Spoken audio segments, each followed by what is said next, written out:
जेनापुर थाना पक्षर विभिन्न अंचल बेकार युवक युवती मानू चाकरी कराइदेवा नाम ठकुवा 2 जण दलाल को गिरफ करा जायछि।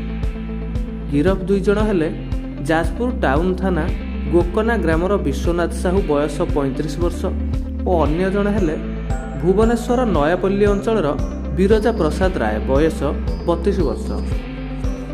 पुलिस सूचना मुताबक दलाल बिरजा जेनापुर अंचल आसी बाजीराउत सोशियल हाउसिंग स्कीम रे संयोजक भाव कार्य करुवा कही विभिन्न लोकों ठारू 2000 टका लेखाएं ठकी नहीं जाइछन्ति।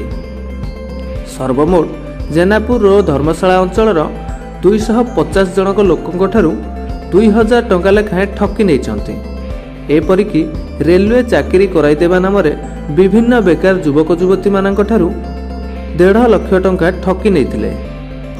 नकली सुना इटा देखाई विभिन्न लोकों ठारू मोटा अंकर अर्थ ठकी नहीं। एने जेनापुर थाना अंतर्गत दौलतपुर ग्रामर सेवती महाराणा ठारू 1.5 लाख और ग्रामर अन्य जनक ठारू 1.5 लाख टंका लेखाएं 2021 मसीहा अगस्ट मासरे ठकी नहीं। यापर उक्त दलाल जोगाजोग न मिलू चलित मास 13 तारिख रे जेनापुर थाना रे एक एतला दिया जायतिला। थाना पक्षरु तदंत जारी रहितिला। गतकाली राति रे उभयं को निज निज अंचल पुलिस गिरफ करथिले।